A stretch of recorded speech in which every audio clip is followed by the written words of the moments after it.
What if I told you that I not only cracked some of the biggest mysteries in Genshin Impact lore, but also that you probably didn't even know that those were mysteries, since you don't obsessively overanalyze every video game that you play. And anyway, let's talk about Genshin Impact. If you haven't at least heard of Genshin Impact, you're either lying or you've been living under the rock for the last few years. This game has been huge, especially during COVID, made an unimaginable amount of money, and its characters grabbed a spot on the obligatory to-do list of every aspiring cosplayer around the world. In this video, I want to guide you through my favorite pieces of Genshin Impact lore that are maybe a little bit off radar for many people. Since, let's be real, Genshin Impact has been out for a while and most of the main story has been talked to death on the internet. However, I did find some really cool stories, and I also might have one or another theory about what might happen in future updates of the game. Theories some people would either call ridiculous or nothing but genius. But more on that later in the video. There are also a few stories that I haven't included here because I thought it would be cool to make some bigger videos about those, so there might be some of those coming in the future. If you like to stay up to date, there is a big and pretty subscribe button underneath the video that you can press.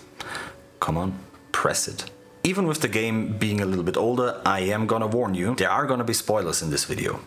A lot of spoilers. We're basically gonna have a big spoiler party today. So if you want to experience those stories by yourself, you can pause the video now and come back afterwards. That being said, let's start with the stories. One of the first quests that left a big impression on me is actually quite easily missed. Not only is it a bit off the beaten path, you also have to read a bit more into the interactables around the area to actually understand what is going on, even if you do the quest. Northwest of Liyue Harbor, you can find a single house, and close to it, a young man called Jiang, or Childish Jiang. I think the original Chinese it's actually Xiao Jiang, which would mean Little Jiang, a very common way to address children. You quickly find out that, contrary to his grown-up appearance, Jiang behaves more like a child, asking you to play hide-and-seek with him.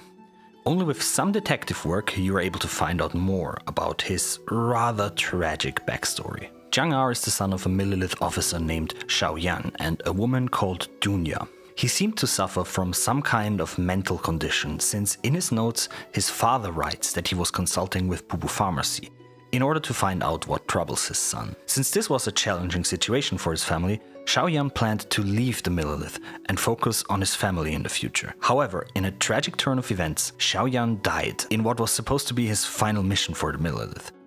We know that Jiang's mother Dunya also died, since other than Jiang, we can actually read what is written on the gravestones next to his house. But the situation with his mother seemed to be a bit more complicated. In the quest A Little Game, Jiang tells us a few interesting bits of information. First, at some point his father seemed to tell his mother all about the places where he hid stuff around the house, which he usually avoided. It seemed like he was aware that something bad might happen, preparing his wife for a worst-case scenario. Later he talks about the time his mother, out of nowhere, asked him to play hide-and-seek and asked him to hide himself.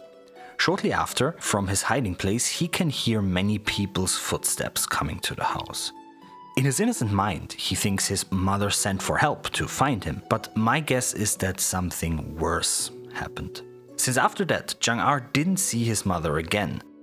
Now, at first I was quite angry at the mother, since I thought this was but a ruse to leave her son after her husband died. But I think the story is actually a bit more complicated.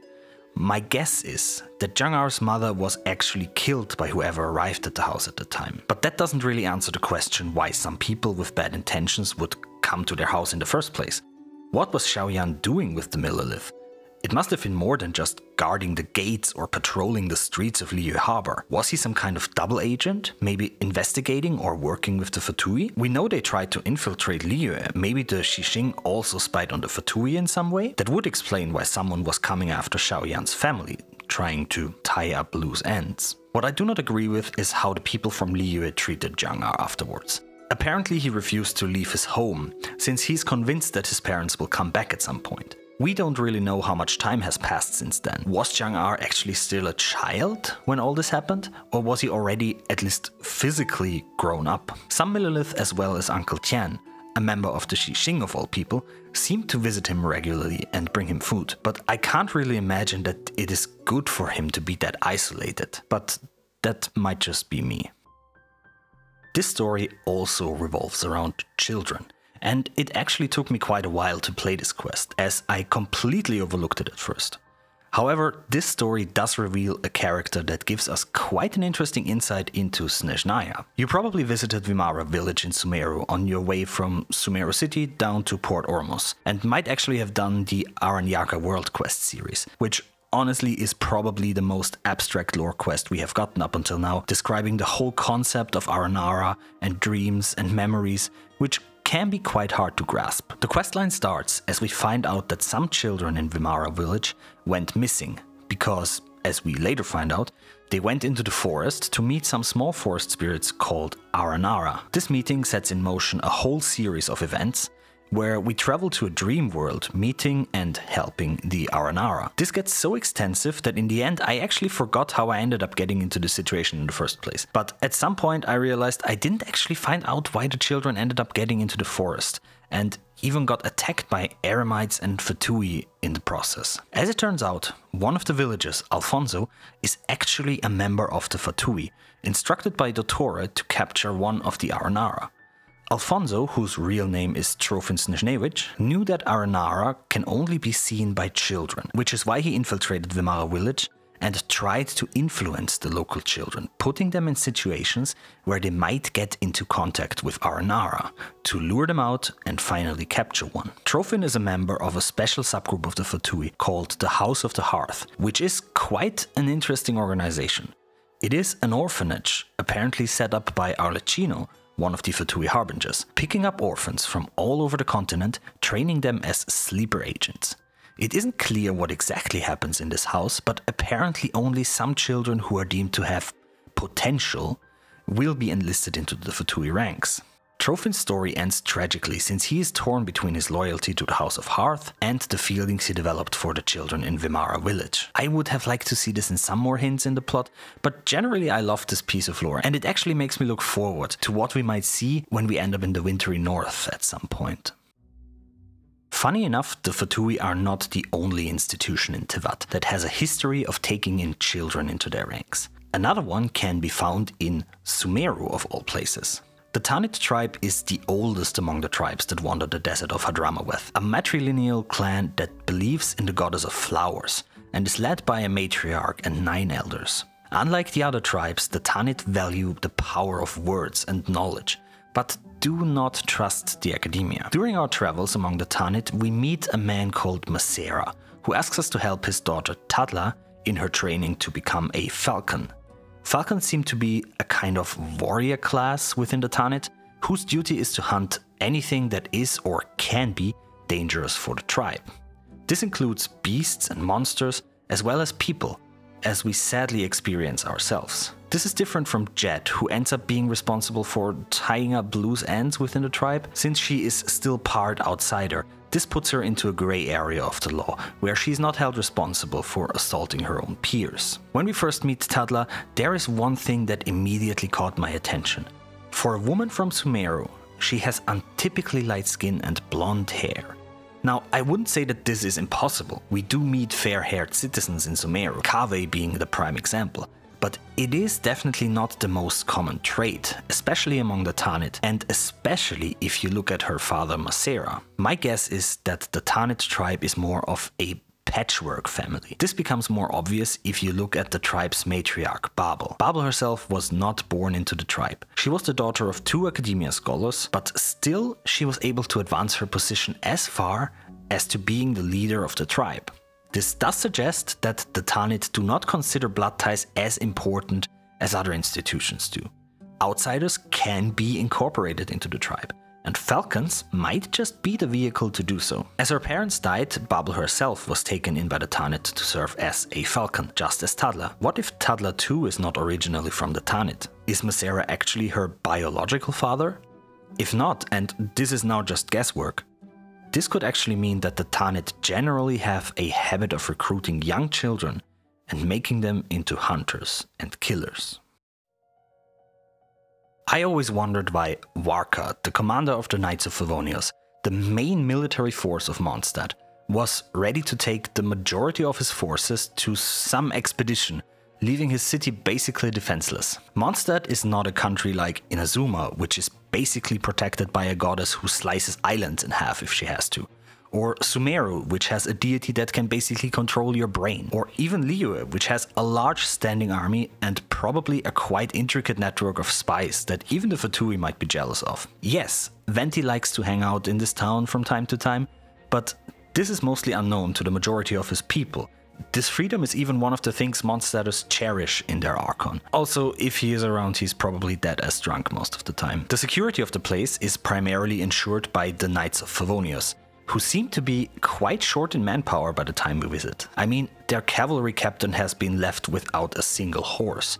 So why? Why? Now, as we all know, Venti may be many things, but he is not stupid. He might probably be the most dangerous Archon just because of his cunning intellect. And he did leave some measures in place to keep Mondstadt safe, even in his absence. Most famously, the Four Winds. It is unclear who or what the Falcon of the West is. Some people say it refers to Vanessa due to one of Dainsleif's comments, others believe it refers to the whole of the Knights of Favonius. The Lion of the South supposedly refers to the Lion Fang Knight, which is a title that is bestowed upon the Grand Master or acting Grand Master of the Knights of Favonius, which makes it a bit complicated since that means it is now Jean, but it used to be Varka, who supposedly holds another title as well. And also Jean used to say that this title dates back to Vanessa, who might already be the Falcon. There's definitely a lot of thinking that can be done here, but I will put this to the side for now. The Dragon of the East is definitely Dwalin, or Storm Terror, who is quite powerful as well. But there is still another being that resides in Mondstadt that should not be underestimated. It has been told that before Barbados staged an uprising in Mondstadt, and Decarabian was ruling the lands with an iron fist, there was also another deity that seemed to be at least on equal footing with the old storm god. Andrius, the Lupus Boreas, was known as the god of ice, summoning intense blizzards and declaring war against Decarabian. And while we know from Morax's stories that there can be quite a significant power difference between gods, this battle seemed to be fairly equal. Decarabian walled off his capital city, and Andrius was not able to seize those walls. But also, Decarabian was not able to defeat Andrius. After Barbados' victory, one might think that a conflict between the White Wolf and the Wind God would not be far off. But for some reason, Andrius seemed to lose interest in the position of Archon. Instead, he took up the role of a protector of the land, later being named as one of the Four Winds of Mondstadt. A literal god, still being around in case danger should ever dare to come. Okay, I promised you a wild theory, right? So here we go. We already know a lot about the Archons in Tevat. We meet Venti and Zhongli very early in our journey, and as we go on, we find A and Nahida in Inazuma and Sumeru respectively. While we haven't met them yet, we know some basic facts about the Tsaritsa of the Fatui, and by now it won't be long until we get the full story of the Hydro Archon in Fontaine as well. But one god that we haven't heard that much about yet is the deity of Natlan, the Pyro Archon. One name we know in connection with Natlan is Murata. Murata, the Lady of Fire, is supposedly the ancestor of Vanessa's tribe, which even by the last time Venti awoke 1,000 years ago, had forgotten most about the Archon. Since we also know that Morax and Barbados are the only living members of the original 7, this leaves one of two possibilities. Murata is not from the original 7 and might even rule until this day, or Murata used to be the original Pyro Archon, who has been at some point in time dethroned. There might be a new Pyro Archon today, or maybe even none. If we learned one thing from Morax, it is that technically a chair could be left empty, since he handed off Liyue to the humans. To be real, from everything we know about the history of Vanessa, I do not think Murata is still alive, but rather should be counted among the original Archons. But I don't think that she left the world without leaving behind a legacy. There is actually one character in the lore of Genshin Impact that I think checks all the boxes for not just being connected to the Lady of Fire, but maybe even directly related to her. The person I'm talking about is Bennett. Now this is obviously just taste, but I really like Bennett. Out of all the characters in the game, he has, from my point of view, the most interesting backstory. His second character story tells the tale of an old adventurer going through flames, thunder and winds, only to find a small baby all by itself. He called the kid, which turned out to be Bennett, a child abandoned by the world itself. And the adventurer saved him, even if what he was about to do opposed the will of the world itself. I always found that story intriguing, especially since it seems to fit with the little we know so far about Natlan. Don't get me wrong, at this point we know almost nothing about that land.